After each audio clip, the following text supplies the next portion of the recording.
તો મિત્રો અત્યારે આપણે સણાદર આવ્યા હતા, જે મિની અંબાજી તરીકે ઓળખાય છે, અને અત્યારે આપણે ઊભા હતા દિયોદર ખીમાણા હાઈવે ઉપર, જે અમે સણાદર ગામમાં જવાનો ગેટ છે, અને આ સણાદર અંબા માતાનું મંદિર છે, અને સામે બનાસ ડેરીનો પ્લાન્ટ આવેલો છે.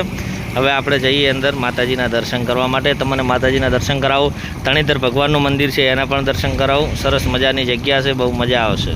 અને આ હોમે દેખાઈ રહ્યું એ કૃષ્ણ ભગવાનનું મંદિર છે. પાછળ જો એકદમ બનાસ ડેરીનો પ્લાન્ટ દેખાય, અને તળાવ તો સાવ કોરું પડ્યું છે એકદમ, વરસાદ નહીં એટલે. અને આ હોમે રહ્યું મંદિર. બસ આપણે હવે ગેટથી થોડું અંદર છે મંદિર, ઘણું નથી, એટલે આપણે અંદર પહોંચી ગયા. હવે ધીમે ધીમે અંદર જઈએ. તો જો આ સણાદર અંબા માતાના મંદિરનો ગેટ છે, અને આ બહારનો ભાગ છે. આ જગ્યાએ દુકાનો છે બધી પ્રસાદની, અને જ્યારે મેળો હોય ને ત્યારે આ જગ્યાએ બહુ પબ્લિક હોય છે. ભાદરવી પૂનમનો અંબાજીમાં મેળો હોય ને એ ટાઈપનો હોય, અને બહુ મોટો મેળો હોય છે. હવે આ ગેટથી આપણે અંદર એન્ટ્રી કરીએ ધીમે ધીમે.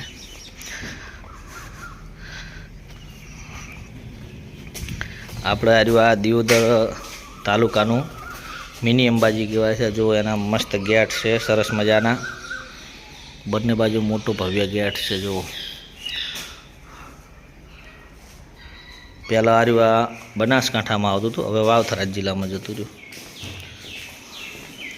જો બાપુની ગાડીઓ પડી. હા, સભાખંડ છે, માતાજીનું મંદિર છે અહીં કને. આ જગ્યાએ ઘણી બધી મિટિંગો થતી હોય. આ મંદિરે રાજકારણની છે, સમૂહ લગ્ન હોય છે, બધું આ જગ્યાએ ઘણું બધું હોય.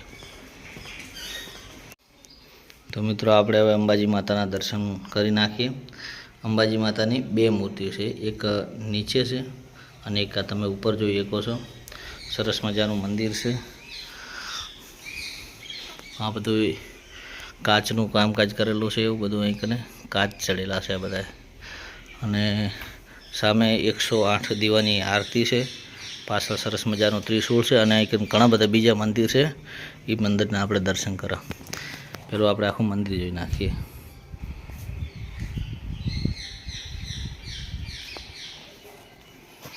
જો આ બાજુ એવા ઘણા બધા નાના નાના મંદિરે આવેલા છે. આપણે બધા મંદિરની મુલાકાત લઈશું, બધા મંદિરના દર્શન કરીએ. તમે ખાલી જુઓ વિડીયોમાં કેટલી મોટી જગ્યા દેખાય છે. જય ગોગા મહારાજ. આ મંદિરની બાજુમાં જ પાછલા ભાગમાં ગોગા મહારાજનું મંદિર છે. પછી એક બીજું મંદિર હોય છે.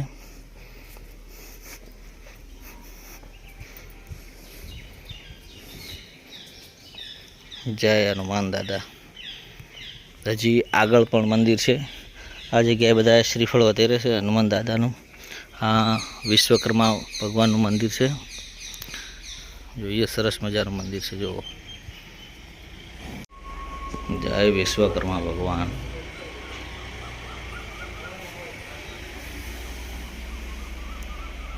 પછી સામે એક મંદિર છે.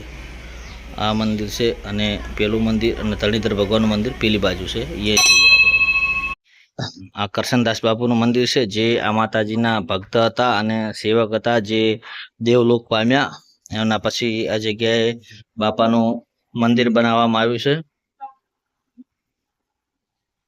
આ કેમ્પસમાં ચકડોળો ને એવું બધું થતું હોય છે, રેલગાડી બાળકોને બેસવાની, એવું બધું છે. એક વિશાળ જગ્યા છે. ત્યાંથી કરી અને તમે આખી જગ્યા જુઓ. દેખો, આ બાજુ ધર્મશાળા, પાછળ આ બાજુના ભાગમાં અહીં સભાખંડ. આ અધિક માસ હોય, શ્રાવણ મહિનો હોય, એની ભજન ભજ્યા હોય, એની કથા આ જગ્યાએ થતી હોય છે. અમે કરશનદાસ બાપુનો ફોટો છે. કરશનદાસ બાપુ ઘણા હમણાં જ દેવ થઈ ગયા, એમના દર્શન અમે પણ કરેલા છે. જો સામે છે, આપણે અહીંથી દર્શન કરી નાખીએ. જય બાપા. હવે આપણે આગળના મંદિરે જઈએ.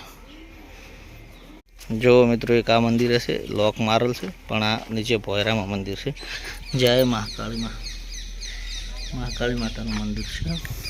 હવે પેલું મહાદેવનું મંદિર છે. તો આપણે દુધેશ્વર મહાદેવના દર્શન કરવા પહોંચી ગયા. જય દુધેશ્વર મહાદેવ. સામે હવન કુંડ છે, અને કોકે આજ તાજો જ હવન કર્યો છે. તમે જુઓ, હજી ચાલુ છે અંદરથી ધુઓ નીકળવાનું. અને મિત્રો, આ હોમે ગૌશાળા છે. જય અંબે ગૌશાળા સણાદર. અને આ જો વડલો જેવો જોરદાર છે, આમ મસ્ત. આ જગ્યાએ બધું ગાર્ડિયન, હેચકાન એવું બધું હોય. અને મિત્રો આ બગીચો છે ગાર્ડન, જે ગાર્ડન બહુ સરસ મજાનું હતું. અત્યારે તો હાલ એમાં એટલું બધું કોઈ નથી રહ્યું. કે આ ગાર્ડનનો એક સમય જમાનો હતો, એમ કે જોરદાર ગાર્ડન હતું. અમે અમારા ગામ કાકરથી સણાદર અમે જ્યારે ભાદરવી પૂનમ હોય ને ત્યારે અમે હેડતા આવતા હોય કને, અને રાતના અમે આવી જઈએ હોય કને સમથિંગ 2-3 વાગ્યા જેવા. મારે દૂર કોઈ ઘણું થાય નહીં એટલે 2-3 વાગે આવી જઈએ. પછી આ ગાર્ડનની અંદર આરામ કરતા. જો અત્યારે તો ગાર્ડનને શેડી નાખવામાં આવ્યું છે, કે આ ગાર્ડન જોરદાર છે. જો આપણે શરૂઆતમાં પહેલી જગ્યાએ ઊભા હતા, અહીંયાથી મંદિર આપણે જોયું હતું તો એકદમ નાનું લાગતું હતું, પણ અત્યારે તો ઓછું મોટું લાગે મંદિર.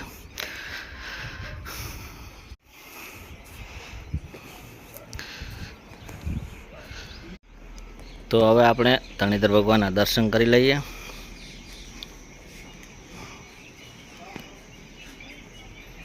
જય ધણીધર ભગવાન. જો આ સરસ મજાનું મંદિર છે, 12 પિલર છે મંદિરના. એવા આપણે બધા જો હું તમને બતાવું, ગોળ ગોળ ગોળ.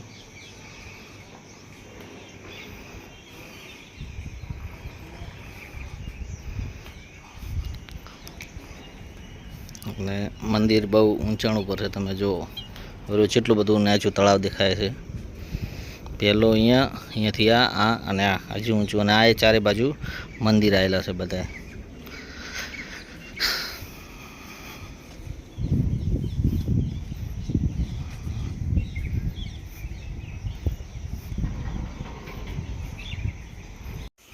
જય બજરંગદાસ બાપા. આ બજરંગદાસ બાપાનું મંદિર છે.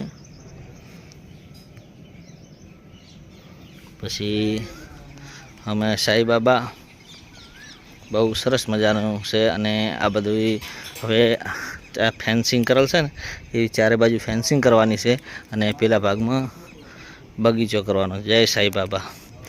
અને આ નાગ દેવતા છે. જય નાગ દેવતા.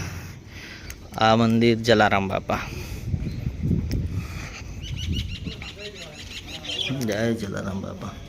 જો તમે જલારામ બાપાની બધી મૂર્તિઓ, જલારામ બાપા ઊભા હશે માળા કરતા છે. આપ જો જલારામ બાપા બેઠા છે એવી મૂર્તિ બનાવેલી છે. અને સામે ગજાનંદ બાપા છે. અને આ જગ્યાએ અહીં કને દિવાલ કરી અને હરેંગ ફેન્સિંગ કરીને બગીચો બનાવવાનો છે આટલામાં. અને આ બધું કોઈ ટ્રસ્ટ દ્વારા નહીં, પણ બનાસ ડેરી તરફથી ખર્ચો કરવામાં આવશે આનો બધો. કારણ કે બનાસ ડેરી છે પાછળ, અને અહીંયા ગાર્ડન બનાવવાનું છે. જો આ રસ્તો અમે બનાવ્યો, એ રસ્તેથી આવવા જશે. અને આ ગજાનંદ બાપા છે.